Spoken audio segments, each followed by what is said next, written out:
साथियों नमस्कार। साथियों, आज हम लोग यूपी टेट का अपर प्राइमरी के जो प्रीवियस ईयर क्वेश्चंस है उनको सॉल्व करने जा रहे हैं। और इसमें जो है सोशल स्टडीज़ के पार्ट को हमने लिया है। तो 60 क्वेश्चंस आते हैं, लेकिन एक ही क्लास में 60 क्वेश्चन पूरी तरह से एक्सप्लेन नहीं हो पाएंगे। तो इसलिए जो है इनको जो है हमने प्रीवियस ईयर क्वेश्चंस को अलग अलग भागों में विभाजित किया है, जिसमें आज का जो वीडियो है वो फर्स्ट पार्ट है।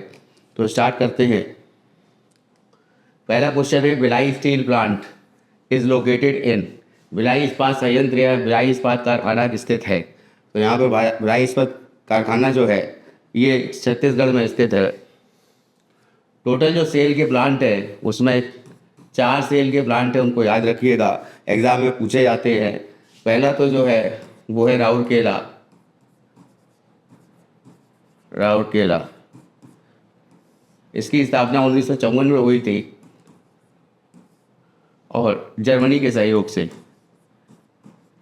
ये भी पूछा जाता है किसके सहयोग से ये स्थापना हुई, किस प्लांट की।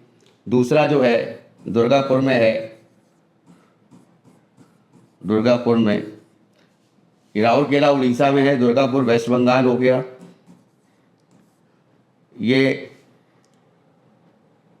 इसके बाद में ये ब्रिटेन के सहयोग से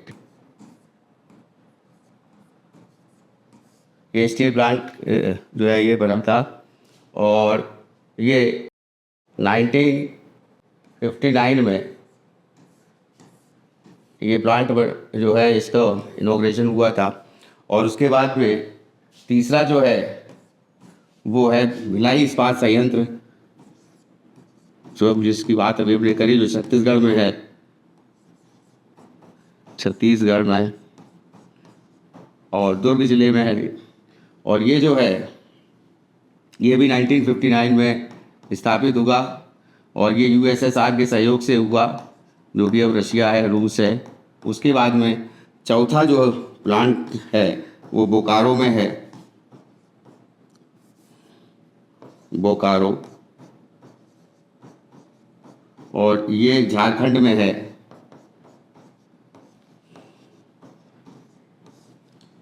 इसका फॉर्मेशन 1964 में हुआ। ये भी यूएसएसआर के सहयोग से इसका फॉर्मेशन हुआ था, रसिया के सहयोग से। वर्तमान में रूस है। तो इनके अलावा जो है इसको प्लांट भी है। इसको प्लांट बर्नपुर में है, आसनसोल में, वेस्ट बंगाल में। उसके बाद जो है विश्वेश्वरैया स्टील प्लांट जो है वो भद्रावती में है, कर्नाटक में। सलेम स्टील प्लांट है वो तमिलनाडु में है, सलेम में। तो वो कुछ इंपॉर्टेंट स्टील प्लांट्स अलग से भी जो मैंने बताए वो भी याद रखिएगा। नेक्स्ट है, विच one of the following rocks is an example of sedimentary rocks. निम्नलिखित सेलों में से कौन सी अवसादी सेल का उदाहरण है। देखिए, सेलें जो हैं वो 3 तरह की होती हैं। आग्नेय सेल होती है, अवसादी सेल होती है, और रूपांतरित सेल होती है। आग्नेय सेल को इंग्लिश में इग्नियस रॉक कहते हैं, इसको सेडिमेंट्री रॉक कहते हैं अवसादी को, और रूपांतरित सेल को जो है मेटामॉर्फस रॉक कहते हैं। जब प्लेटें आपस में टकराती हैं तो उनके आपस में टकराने से क्या होता है, ज्वालामुखी का उद्गार होता है। और जो ज्वालामुखी का जब उद्गार होता है तो ज्वालामुखी के अंदर जो मैग्मा होता है वो बाहर निकलता है और वो लावा का रूप धारण करता है। अब लावा जब पिघल करके ठंडा होकर के ये कठोर चट्टान बन जाता है। ये कठोर चट्टान ही आग्नेय सेल कहलाती है।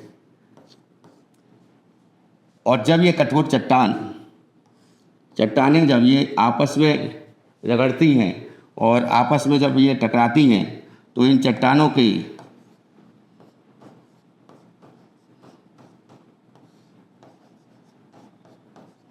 टकराने से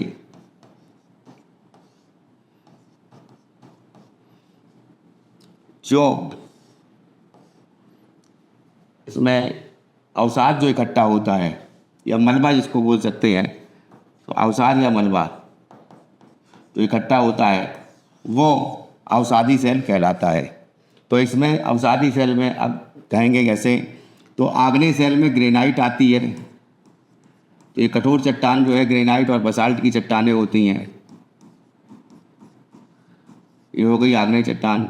और जब ये टूटती हैं तो ये बलुआ पत्थर और चूना पत्थर का रूप धारण कर चूना पत्थर बनती है। डोलोमाइट भी ये अवसादी सेल को कहा जाता है, या शेल। तो शेल है ये तीन जो हैं ये अवसादी सेल हैं और ये आग्नेय सेल है। तो यहाँ पे जो है संगमरमर है, स्लेट है, सेल है और ग्रेनाइट है। तो ग्रेनाइट तो हो गई आग्नेय, उसके बाद संगमरमर ये रूपांतरित सेल होती है, रूपांतरित। अब ये कैसे बनती है, जब आग्नेय और अवसादी सेलें जो हैं जब हाई टेम्परेचर पे 100 डिग्री सेंटीग्रेड से लेकर के 200 डिग्री सेंटीग्रेड पर जब हाई टेम्परेचर होता है, हाई टेम्परेचर और हाई प्रेशर पर, अत्यधिक दाब पर क्या होता है कि ये इनका रूपांतरण होता है, और इनका रूपांतरण होने से अत्यधिक दाब से ये जो अवसाद है और ये जो आग्नेय सेल हैं ये बाद में जो है ये संगमरमर या कह सकते हैं स्लेट का रूप धारण करती हैं। इस तरह से ये इनका फॉर्मेशन होता है, या कह सकते हैं कि ये जो है इनका रूपांतरण होता है, और रूपांतरण होने से क्या होता है, इसमें जो भी अवसाद हैं या फिर आग्नेय सेल हैं वो पूरी तरह से उनका कायांतरण होता है, रूपांतरण हो जाता है, क्योंकि हाई टेम्परेचर वहाँ पे हाई टेम्परेचर और हाई प्रेशर के कारण। ठीक है, तो ये रूपांतरित सेल कहलाती हैं। तो इसमें याद रखिएगा चूना पत्थर से संगमरमर बनता है, ये भी पूछा जाता है एग्जाम में। और उसके बाद में डोलोमाइट से भी संगमरमर बनता है। तो डोलोमाइट जो है ये अवसादी सेल है, संगमरमर जो है ये कायांतरित या रूपांतरित सेल है। ग्रेनाइट और बसाल्ट ये आग्नेय सेल हैं। उसी तरह से सेल जो है यहाँ पर सी वाला जो ऑप्शन है ये सही हो जाएगा, ये अवसादी सेल है, और इसका जब रूपांतरण होता है तो ये स्लेट का रूप धारण कर लेती है, ये रूपांतरित सेल है। मार्बल यहाँ पर जो है ये भी रूपांतरित सेल हो गई। ग्रेनाइट और बसाल्ट ये आग्नेय सेल हो गई।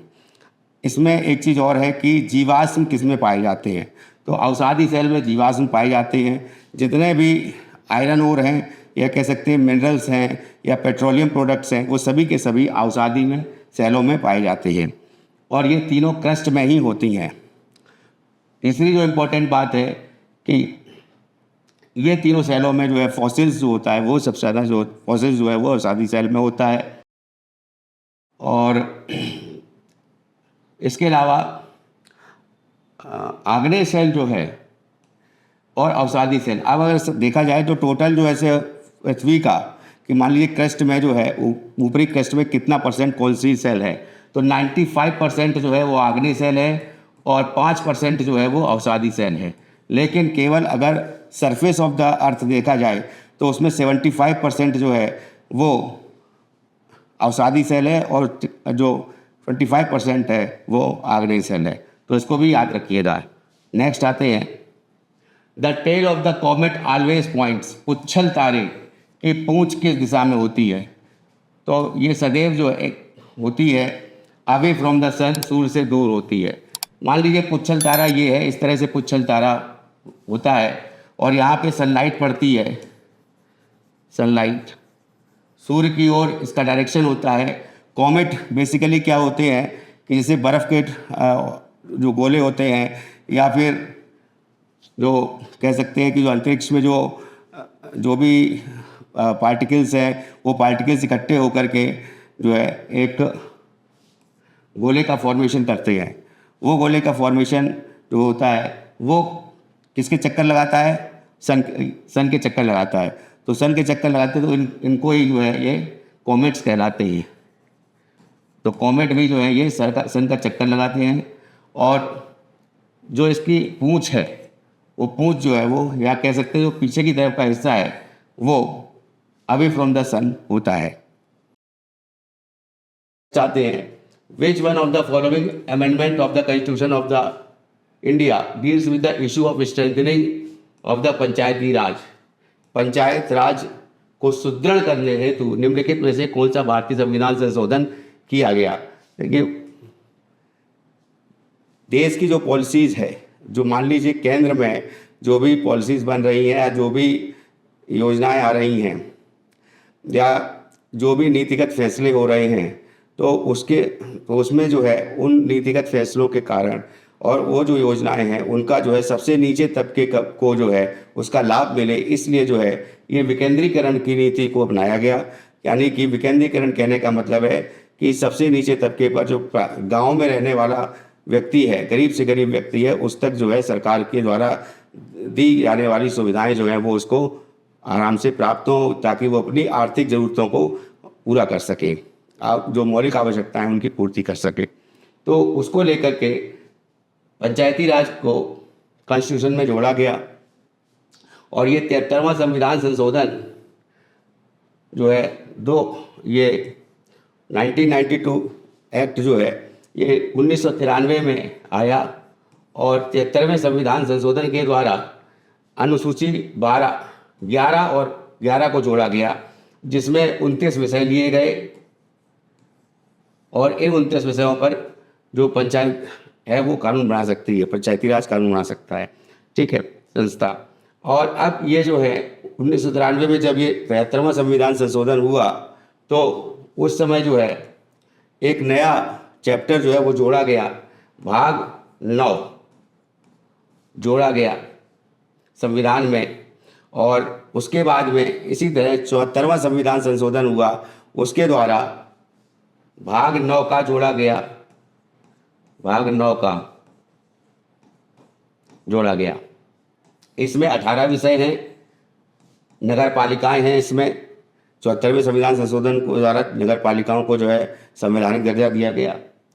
अब यहाँ पर 44वां संविधान संशोधन दे रखा है ऑप्शन में, तो याद रखिएगा 44वां संविधान संशोधन जो है उसके द्वारा संपत्ति के अधिकार को जो है वो समाप्त किया गया था, मौलिक अधिकार से उसको हटा करके भाग 12 में अनुच्छेद संख्या 300 का में उसको वहाँ पर उसको रिप्लेस किया गया, ठीक है। उसके बाद में 42वां संविधान संशोधन यहाँ पे दे रखा है। 42वां संविधान संशोधन जो है ये याद रखिएगा कि इसको मिनी कॉन्स्टिट्यूशन ऑफ इंडिया कहते हैं, लघु संविधान के रूप में जाना जाता है ये। और 42वां संविधान संशोधन 1976 में ये हुआ, 1978 में 44वां संविधान संशोधन हुआ। 42वें संविधान संशोधन के द्वारा 1976 में एक चेंज किया गया, एक तो मौलिक कर्तव्य को एडिशन किया गया, ठीक है। दूसरा जो है प्रस्तावना में धर्मनिरपेक्षता, अखंडता, एकता और अखंडता में केवल एकता था, अखंडता भी आ गया। तो यहाँ पर जो है समाजवादी, धर्मनिरपेक्षता, धर्मनिरपेक्ष और तीसरा जो शब्द था वो अखंडता, इसको जोड़ा गया 42वें संविधान संशोधन के द्वारा प्रस्तावना में। उसके बाद 86वां संविधान संशोधन यहाँ पे दे रखा है। 86वां संविधान संशोधन 2002 में हुआ। इसके तहत जो है शिक्षा का अधिकार दिया गया। तो इसमें जो है 6 से 14 साल तक के बच्चों को अनिवार्य और निःशुल्क शिक्षा का प्रावधान जो है किया गया। अनुच्छेद 21 का जो है वो संविधान में मौलिक अधिकार में जोड़ा गया। नेक्स्ट आते हैं, population control and family planning is listed in which of the schedule in the Indian constitution. जनसंख्या नियंत्रण और परिवार नियोजन विषय भारतीय संविधान के अंतर्गत किस सूची में शामिल है। ये दोनों जो हैं, जनसंख्या नियंत्रण और परिवार नियोजन, ये दोनों कंकरेंट लिस्ट में है, समवर्ती सूची में है। देखिए यहाँ पे संघ सूची दे रखी है, राज्य सूची दे रखी है, समवर्ती सूची दे रखी है और अवशिष्ट विषय दे रखी है। याद रखिएगा जो अनुसूची 7 है, संविधान की 7वीं अनुसूची जो है, उस 7वीं अनुसूची में 3 सूचियां हैं, संघ सूची, राज्य सूची और समवर्ती सूची। वो विषय जिन पर केंद्र सरकार कानून बना सकती है वो संघ सूची में है, जिन पर राज्य सरकार कानून बना सकती है वो राज्य सूची के अंतर्गत आते हैं। समवर्ती सूची के अंतर्गत वो विषय आते हैं जिन पर केंद्र और राज्य दोनों कानून बना सकते हैं। इसके अलावा अवशिष्ट सूची भी है, इसमें साइबर कानून आता है, साइबर कानून।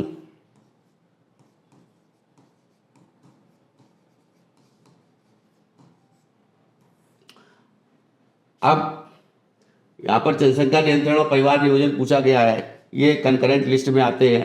देखिए जनसंख्या नियंत्रण और परिवार नियोजन जो है पहले ये राज्य सूची में था, बाद में जो है समवर्ती सूची में डाला गया। और इसके अलावा जनगणना भी पूछ लिया जाता है, तो जनगणना जो है वो केंद्र सूची में आता है, इसको भी याद रखिएगा। नेक्स्ट आते हैं, which one of the following directive principle related to the foreign policy, निम्नलिखित में से कौन से निर्देशक सिद्धांत विदेश नीति से संबंधित है। डीपीएसपी की बात हो रही है यहाँ पे, directive principle of state policy. ये जो है भारतीय संविधान में भाग 4 में अनुच्छेद संख्या 36 से 51 के बीच में दे रखे हैं। और इम्पोर्टेंट ये है कि ये आयरलैंड के संविधान से लिए गए, और इसमें जो 51वां 51st अनुच्छेद है वो अंतर्राष्ट्रीय शांति और सुरक्षा, अंतर्राष्ट्रीय शांति और सुरक्षा, अंतर्राष्ट्रीय शांति और सुरक्षा, इंटरनेशनल पीस एंड सिक्योरिटी के बारे में बताता है। ठीक है, इंटरनेशनल पीस एंड सिक्योरिटी। अच्छा, अनुच्छेद 50 ये बताता है न्यायपालिका का कार्यपालिका से पृथक्करण।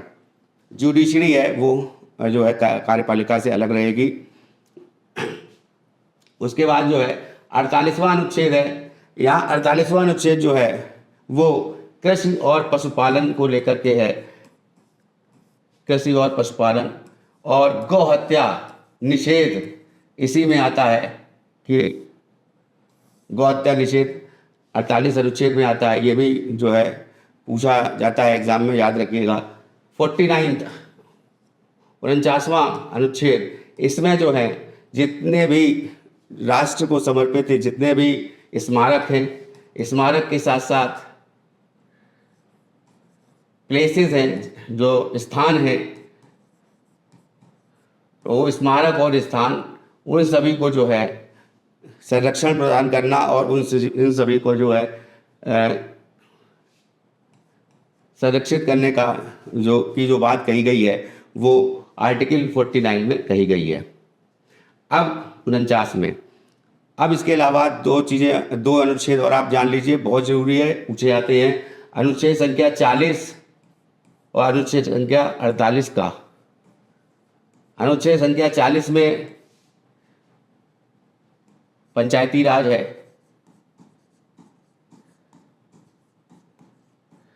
पंचायत के बारे में बताया गया है, और 48 का में पर्यावरण संरक्षण है, पर्यावरण संरक्षण। नेक्स्ट आते हैं, इन्वर्जन ऑफ टेम्परेचर मीन्स, तापमान विलोमता का अर्थ है तापमान, जैसे जैसे हम पृथ्वी से ऊपर की ओर जाते हैं, आसमान की तरफ जाते हैं, या कहते हैं पृथ्वी से जैसे पर्वतों पे भी हम लोग जाते हैं ऊपर, तो तापमान जो है वो घटता है। तो ऊंचाई बढ़ने के साथ साथ तापमान का घटना, ये इसका अपोजिट, यानी ऊंचाई बढ़ने के साथ साथ तापमान का बढ़ना, ये तापमान विलोमता कहलाता है। तो increase of temperature with height, बढ़ती ऊंचाई के साथ बढ़ता तापमान, इसका ये आंसर जो है ये हो जाएगा ए वाला। नेक्स्ट आते हैं, which one of the following reservoirs is associated with Rihand project, निम्नलिखित में जलाशयों में से कौन रेहंद परियोजना से संबंधित है। रेहंद जो है ये सोन नदी की सहायक नदी है, और सोन जो है गंगा की सहायक नदी है। गोविंद बल्लभ पंत सागर इसका आंसर हो जाएगा यहाँ पर, गोविंद बल्लभ पंत सागर, ये जो जलाशय है ये रेहंद परियोजना के अंतर्गत आता है। गांधी सागर बांध और जवाहर सागर परियोजना, या गांधी सागर परियोजना और जवाहर सागर परियोजना, ये चंबल नदी पर है। चंबल नदी पर, चंबल नदी जो है ये ट्रिब्यूटरी है, ये सहायक नदी है किसकी, यमुना की। गोविंद सागर, इसको भी याद रखिए, ये जलाशय जो है गोविंद सागर जलाशय, ये सतलज नदी पर जहाँ भाखड़ा नागर डैम है वो भाखड़ा नागल डैम जो है जो सबसे हाईएस्ट ग्रेविटी डैम बोला जाता है इंडिया का, उसके पास में ये गोविंद सागर जलाशय स्थित है। नेक्स्ट आते हैं सिपकीला दर्रा। Shipkila is the famous mountain pass. Shipkila प्रसिद्ध पर्वतीय दर्रा है। तो हम लोग जानते हैं सिपकीला जो है वो हिमाचल प्रदेश में पड़ता है। तो सिपकीला दर्रा हो गया, ये हिमाचल प्रदेश से पड़ता है। उसके बाद में रोहतांग दर्रा हो गया, वो भी हिमाचल प्रदेश से पड़ता है। उसी प्रकार उत्तराखंड में मानाला, थागला, नीतिला, लिपुलेख, ये 4 दर्रे इंपॉर्टेंट हैं जो उत्तराखंड में पड़ते हैं। जम्मू कश्मीर में कराकोरम दर्रा है। और इसके अलावा जो है सिक्किम में नाथुला और जेलेबला है। मणिपुर में तुजू दर्रा है। और पांगसाड़ दर्रा या दीफू दर्रा और दीफू दर्रा, ये दोनों जो हैं अरुणाचल प्रदेश में हैं। उसके अलावा थालघाट, भोरघाट और पालघाट। तो थालघाट और भोरघाट जो है वो महाराष्ट्र में पड़ता है। और उसके बाद में नीचे में आते हैं तो केरल में जो है ये भोरघाट, थालघाट और पालघाट पड़ता है पालक्काड डिस्ट्रिक्ट में। उसके अलावा सैनकोट्टा है। सैनकोट्टा जो दर्रा है वो भी जो है साउथ में पड़ता है, केरला तमिलनाडु के बॉर्डर पर। तो नेक्स्ट आते हैं। अच्छा, एक क्वेश्चन और भी पूछा जाता है, बनिहाल दर्रा याद रखिएगा, जवाहर सुरंग जो है बनिहाल दर्रा से होकर के गई है, जो कि जम्मू कश्मीर में पड़ता है। ठीक है। Most useful teaching material of for geography. भूगोल शिक्षण हेतु सर्वाधिक उपयोगी सहायक सामग्री है। तो निश्चित बात है कि अगर हमको ज्योग्राफी पढ़नी है तो उसके लिए हमको मैप के बारे में जानना आवश्यक है। मैप जो है बहुत बड़ी सहायक सामग्री है ज्योग्राफी को पढ़ने के लिए। तो इसमें आंसर हो जाएगा ए वाला, मैप, मानचित्र। नेक्स्ट आते हैं Ashtadhyayi was written by. Ashtadhyayi के लेखक कौन है? पाणिनि अष्टाध्यायी के लेखक। वेद व्यास, महाभारत, वाल्मीकि जो है वो रामायण के रचयिता हैं, जिसमें सुखदेव का नाम आया है, इनका कोई भी नहीं है। तो second Buddhist council was held during the rain of. द्वितीय बौद्ध संगति का आयोजन किसके कार्यकाल में हुआ था? तो 4 बौद्ध संगतियाँ हुई, इनको क्रम से जान लीजिए। 483 ईसा पूर्व में, फिर 383 ईसा पूर्व में दूसरी, फिर उसके बाद में 250 ईसा पूर्व में, ईसा पूर्व की बात हो रही है, ईसा पूर्व में तीसरी, और प्रथम शताब्दी में चौथी, फर्स्ट सेंचुरी में या प्रथम शताब्दी में चौथी। अब ये जो 4 बौद्ध संगतियाँ हुई कहाँ कहाँ पे हुई? एक राजगीर में हुई या राजगृह में हुई। दूसरी ये कालाशोक के शासनकाल में वैशाली में हुई। और राजगीर में जो हुई थी वो अजातशत्रु के शासनकाल में, वैशाली में कालाशोक के शासनकाल में। उसके बाद में तीसरी जो हुई वो पाटलिपुत्र में हुई, इसका अब नाम पटना है। तो पाटलिपुत्र जो है वो अशोक के शासनकाल में तीसरी बौद्ध संगति हुई। और चौथी बौद्ध संगति हुई कनिष्क के शासनकाल में। कहाँ पर हुई थी? ये हुई थी कुंडल वन में, कुंडल वन, कश्मीर में। अब ये 4 बौद्ध संगतियाँ जो हुई, इसमें ये अध्यक्ष कौन कौन से थे? तो जब ये पहली बौद्ध संगति हुई तो इसके अध्यक्ष जो देवर्षि समरमण थे। दूसरी बौद्ध संगति हुई तो सर्वकामी अध्यक्ष थे इसके। तीसरी बौद्ध संगति में मोगलीपुत्र तिस्सा जो है अध्यक्ष थे। और चौथी बौद्ध संगति कुंडलवल कश्मीर में कनिष्क के शासनकाल में हुई, उसमें वसुमित्र अध्यक्ष थे और अश्वघोष जो है वो उपाध्यक्ष थे। इसके अलावा 5वीं बौद्ध संगति के बारे में भी बात इंपॉर्टेंट है, ये जान लीजिए कि प्रयाग में जो है वो 5वीं बौद्ध संगति हर्षवर्धन के शासनकाल में हुई थी, उसमें हैंसांग को अध्यक्ष बनाया गया था।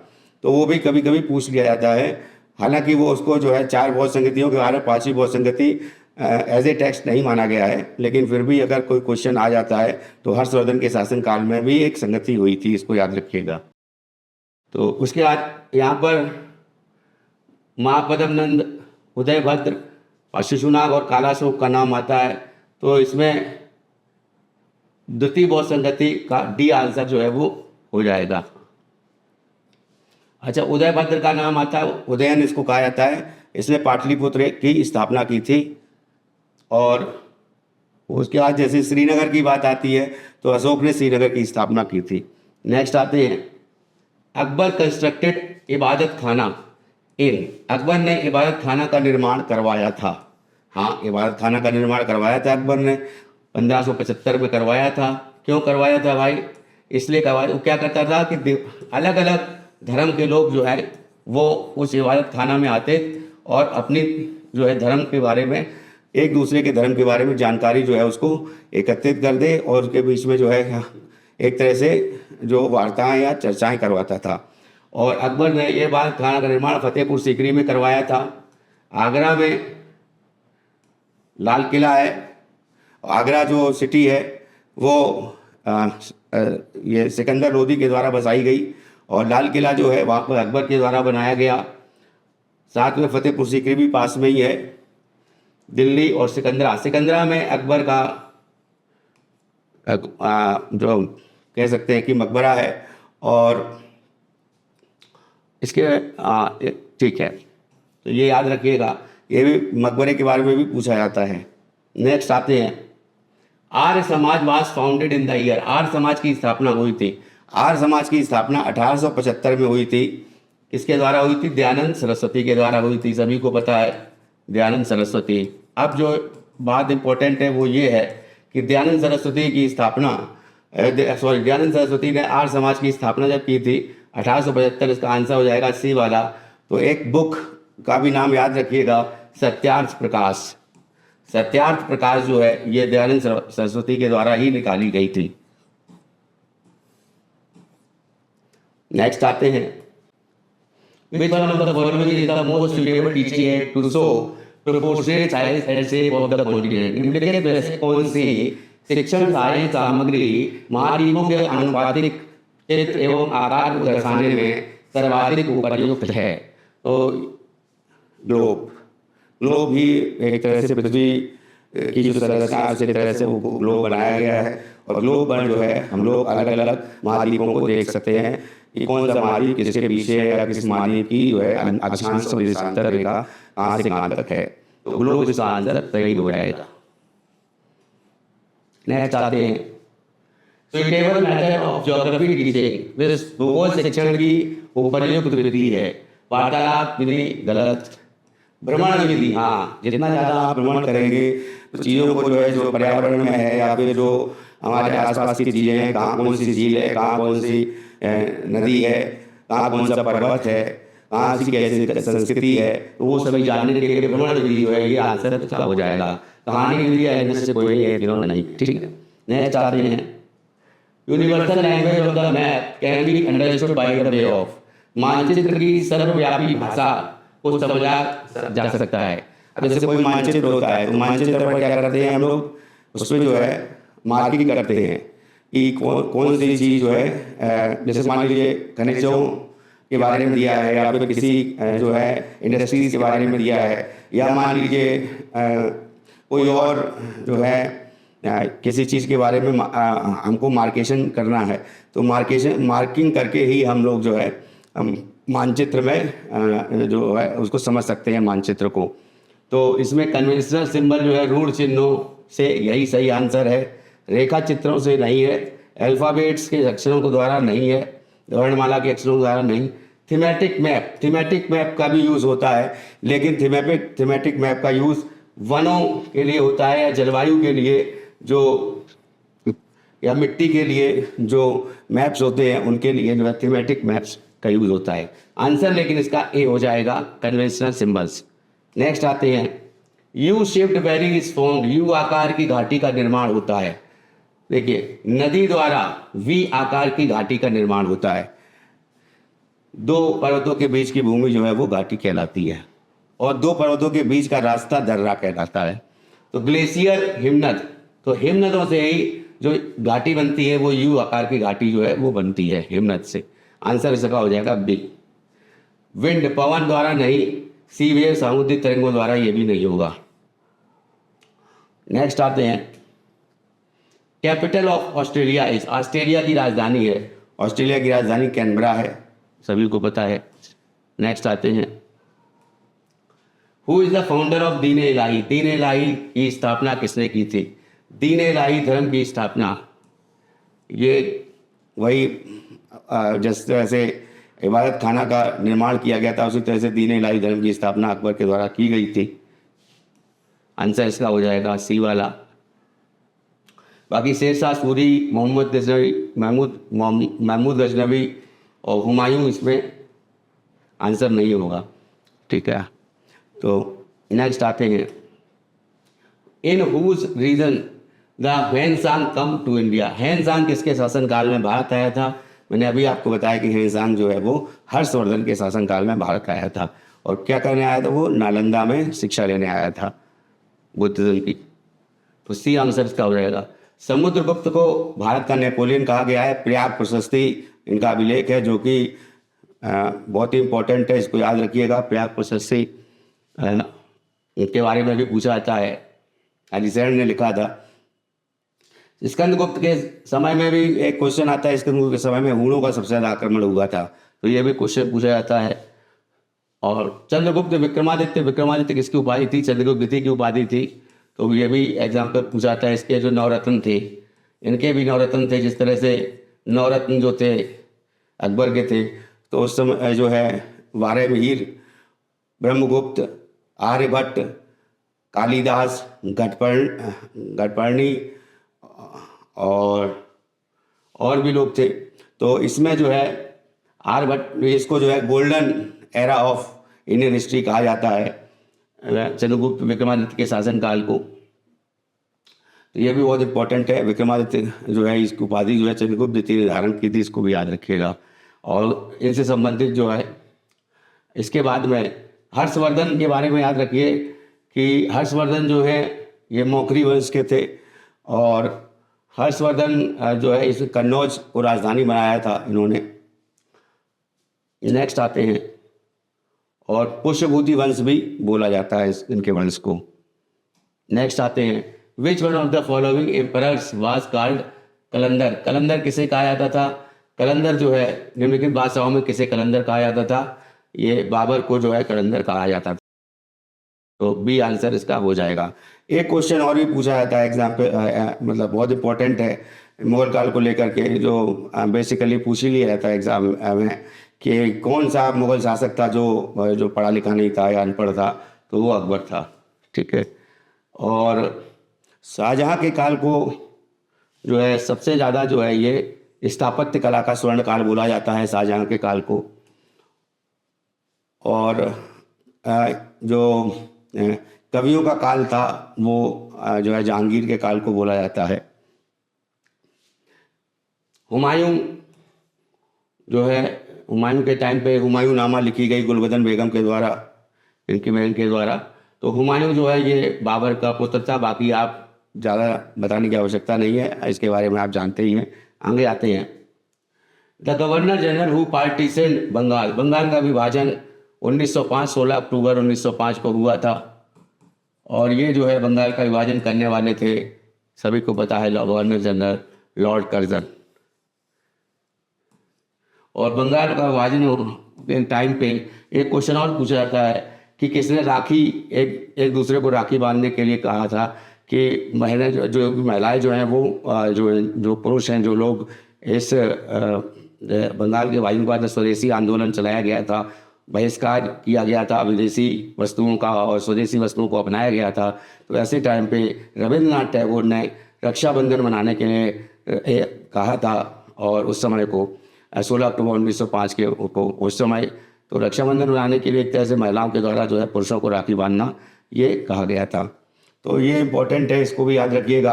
लॉर्ड कर्जन के टाइम पे एक और याद रखिएगा इम्पोर्टेंट है, रैले कमीशन, ये भारत आया था, रैले कमीशन।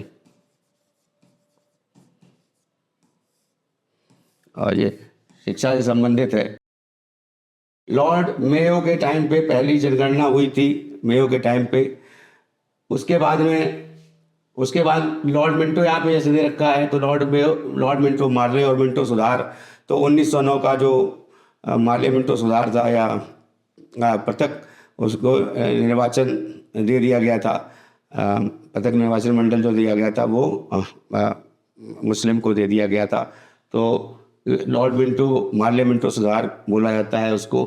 और लॉर्ड कैनिंग के टाइम पे जो है ये मोस्ट इम्पोर्टेंट है। लॉर्ड कैनिंग के टाइम पे 1857 का विद्रोह हुआ था और 1857 के विद्रोह की परिणति क्या हुई थी कि इसके बाद में 1858 में लॉर्ड कैनिंग को पहला वायसराय बनाया गया था और महारानी की याद पे जो वहाँ से जो महारानी थी ब्रिटेन की वो आई थी और इलाहाबाद में, जो प्रयागराज अब बोला जाता है, इलाहाबाद में ये सम्मेलन हुआ था। तो वहाँ पर जो है पूरी की पूरी जो ईस्ट इंडिया कंपनी की जो पावर थी वो ख़त्म कर दी गई थी और ब्रिटिश सत्ता ने पूरी हुकूमत जो है अपने अंडर में कर ली थी। और लॉर्ड कैनिंग को अंतिम गवर्नर जनरल, प्रथम वायसराय बोला जाता है। इनके टाइम में ये 1858 का चार्टर एक्ट भी आया था जिसके तहत ये सब परिवर्तन किए गए थे। नेक्स्ट आते हैं, कुंवर सिंह वाज द जमींदार of which state. Kunwar Singh किस राज्य के जमींदार थे? जगदीशपुर के थे ये, बिहार में। इनका नाम जो है 1857 की क्रांति से संबंधित है। 1857 की क्रांति आप लोग को पता ही है, 10 मई 1857 को ये क्रांति हुई और इसमें जो है 20 NI ने जो है सबसे पहले भाग लिया। इससे पहले मंगल पांडे की, आप जानते हैं बैरकपुर छावनी में मंगल पांडे को जो है उसका जो इन्होंने सबसे पहले वही चर्बी युक्त कारतूस थे, तो जो कारतूस थे उसमें जो है सुअर की और गाय की चर्बी लगी होती थी। उसको मुंह से जो है कार्टेज को पहले खोलना होता था, फिर उसके बाद गन में डालना होता था। तो वो एक तरह से क्या हुआ कि इसको लेकर के जो धार्मिक उन्माद पैदा हुआ और इससे जो है मंगल पांडे ने सबसे पहले जो है 34वीं बटालियन 34वीं NI थी इनकी, और इन्होंने जो है विद्रोह कर दिया था बैरकपुर में, कलकत्ता के पास में है। और उसके बाद में ये कहाँ के रहने वाले थे? ये रहने वाले थे बलिया के, ठीक है। ये भी पूछा जाता है एग्जाम में। तो उसके बाद मंगल पांडे को फांसी दे दी गई। फिर मेरठ से ये क्रांति चालू होती है। इसके जो है जैसे लॉर्ड डलहौजी की जो व्यवगत की नीति थी या सहायक संधि थी, वेलेजली की, या कौन कौन से राजनीतिक कारण, आर्थिक कारण, सामाजिक कारण भी थे, लेकिन तात्कालिक कारण वही कार्टेज वाला था कि उसको जो है कार्टेज को गन में डालने से पहले, एनफील्ड गन जो थी उसको उसमें डालने से पहले जो है उसको मुंह से निकाला जाता था और वो उसका जो ऊपर का जो कैप बना था वो कैप जो है हिंदू उसके गाय और सुअर की चर्बी जो है वो मिक्स थी, ठीक है। तो बाकी आप लोग जानते ही हैं बैरकपुर, अवध, बिठूर, तो ये नाम भी आए हैं। तो बाकी कौन कहाँ पे से संबंधित है 1857 की क्रांति में वो सभी जानते हैं आप लोग। हाँ, इलाहाबाद से जरूर जान लीजिएगा, लियाकत अली इलाहाबाद से थे। उसके मनीराम दत्ता जो थे वो असम से थे। और उसके बाद जो है शाही वंश, शाही ब्रदर्स थे वो उड़ीसा से थे। और इसमें जैसे जगदीशपुर से जो है कुंवर सिंह थे, कानपुर से नाना साहब थे, धोधू पंत उनका नाम है उनका था। और तांत्या तोपे जो थे वो ग्वालियर से थे। और उसके अलावा जो है झांसी की रानी जिसको बोला जाता है कि वो झांसी से थी। और उसके बाद में ग्वालियर से बहू ही गया, कानपुर से बताइए, लखनऊ से हजरत महल थे। और अवध के नवाब जो थे अंतिम बहादुर शाह जफर जो है वो अंतिम मुगल शासक थे, वो जो है दिल्ली से थे। और अंतिम जो अवध के नवाब थे वाजिद अली शाह, तो वाजिद अली शाह की पत्नी थी हजरत महल, तो हजरत महल जो है वो लखनऊ से थी। तो इसी प्रकार से जो है अलग अलग जगह से जो है अलग, झांसी से रानी लक्ष्मीबाई थी। तो ये अलग अलग जगह से जो है जो भी लोग थे जिनके बारे में आपको पता ही है, उसको ज़्यादा बताने की आवश्यकता नहीं है। नेक्स्ट आते हैं, how many shuddh and vikrit swaras total there are in Hindustani sangeet. Hindustani संगीत में शुद्ध और विकृत कुल मिलाकर कितनी स्वर संख्या मानी गई है? सा रे गा मा पा धा रे।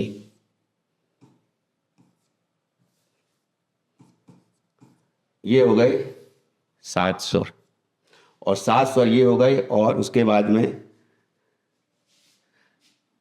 5 ये गा मा पा धा नी, ये 5 जो हो गए, 7 के बाद में 5 में ये विकृत स्वर हो गए, विकृत, सब मिला करके ये हो गए 7 5 12। तो 12 जो है टोटल स्वर बोले गए हैं। नेक्स्ट है इन विच एक ख्याल, इन विच ख्याल, तो इसमें ये क्या गयाल इसमें वो आया है नाम, पता नहीं ये सही भी है कि नहीं, इसको आप नहीं मानिए। 4 ताल की बात कही गई है, हिंदी को इसको ले लेते हैं कि 4 ताल का प्रयोग किस गायकी के साथ किया जाता है। तो 4 ताल का प्रयोग जो है इसमें ध्रुपद गायकी के में किया जाता है। इसको याद कर लीजिएगा, इंपॉर्टेंट क्वेश्चन है, दोबारा रिपीट हो सकता है।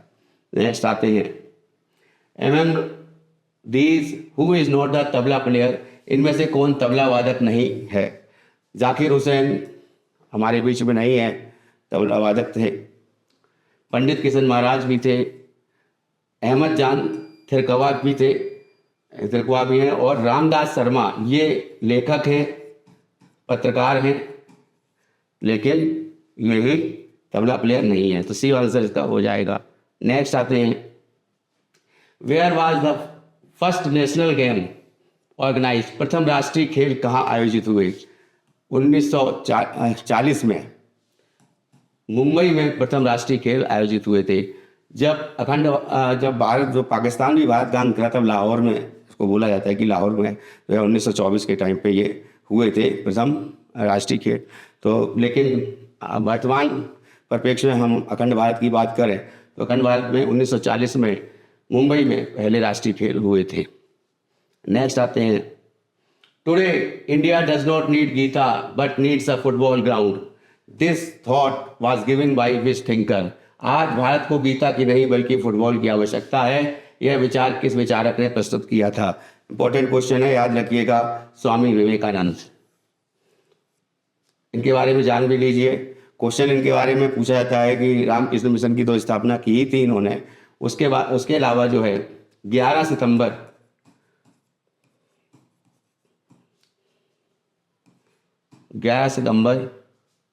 1893 में इन्होंने शिकागो में विश्व धर्म सम्मेलन में भाग लिया था, ये याद रखिएगा। दूसरा स्वामी, इसके बाद जो है स्वामी विवेकानंद का जो नाम तो आप जानते ही हैं, नरेंद्रनाथ दत्त था, और कर्मयोग और की पुस्तक इन्होंने लिखी है, कर्मयोग लिखी है, ज्ञान योग लिखी है, और सांख्य योग लिखी है। और राधा कृष्णन, डॉक्टर के राधा कृष्णन सेकंड हम लोग के पहले हमारे देश के उपराष्ट्रपति थे, और इनके नाम पर ही शिक्षक दिवस मनाया जाता है। प्लूटो और रूसो यहाँ पे दे रखे, ये पॉलिटिकल थिंकर्स हैं। प्लूटो ने रिपब्लिक लिखी है, रिपब्लिक की बुक का नाम है रिपब्लिक। आदर्शवादी थिंकर बोला जाता है इनको। और रूसो जो है ये भी जो है थिंकर, पॉलिटिकल थिंकर रहे हैं, ठीक है। नेक्स्ट आते हैं progeny of the nucleus seed is, केंद्रिक बीज की संतति है। केंद्रिक बीज की संतति जो है वो है, आधारी बीज नहीं है, प्रमाणित बीज नहीं है, पंजीकृत बीज नहीं है, प्रजनक बीज है, यानी ब्रीडर सीड। इसका आंसर बी हो जाएगा, इसको याद रखिएगा। Next central institute of medicinal and aromatic plant is situated at, केंद्रीय औषधि एवं सुगंध पौधा संस्थान किस स्थित है, कहाँ पर स्थित है, ये सभी जानते हैं, लखनऊ में स्थित है। अच्छा, एक क्वेश्चन और है कि इंडियन फॉरेस्ट इंस्टीट्यूट ये कहाँ स्थित है, तो ये देहरादून में स्थित है। तो चूँकि भोपाल का नाम आया तो इसको बता देता हूँ, Indian forest institute of management, Indian institute of forest and management, ये जो है संस्था जो है वो भोपाल में स्थित है, इसको भी आप याद रखिएगा। नेक्स्ट आते हैं the most suitable fruit for marmalade making is, marmalade बनाने के लिए सर्वाधिक उपयुक्त फल है। मार्मलेड एक तरह से जेल होता है, जेली होती है, एक तरह से कह सकते हैं कि जो मुरब्बा होता है या फिर जैम बनाया जाता है तो मार्मलेड होता है, उनका यूज़ होता है उसमें। तो माल्टा जो है ये, इससे मार्मलेड जो है ये बनता है। नेक्स्ट आते हैं central food technological research institute is situated at, केंद्रीय खाद्य प्रौद्योगिकी अनुसंधान संस्थान स्थित है। ये कहाँ स्थित है? ये है मैसूर में, कर्नाटक में, मैसूर में ये स्थित है। तो ये कुछ इंपॉर्टेंट क्वेश्चंस थे जो मैंने आपको कराए। इसी तरह से जो है अगले वीडियो में आपको जो है डेली जो है नए नए क्वेश्चंस जो है आपको मिलेंगे, जो कि प्रीवियस ईयर के जो क्वेश्चन होंगे सोशल स्टडीज़ के, यूपी टेट के, उनको ही मैं आपको रिवाइज करवाऊंगा, और साथ साथ में जो भी फैक्ट्स होंगे, इंपॉर्टेंट फैक्ट्स, उनको भी जानकारी देते रहेंगे। धन्यवाद।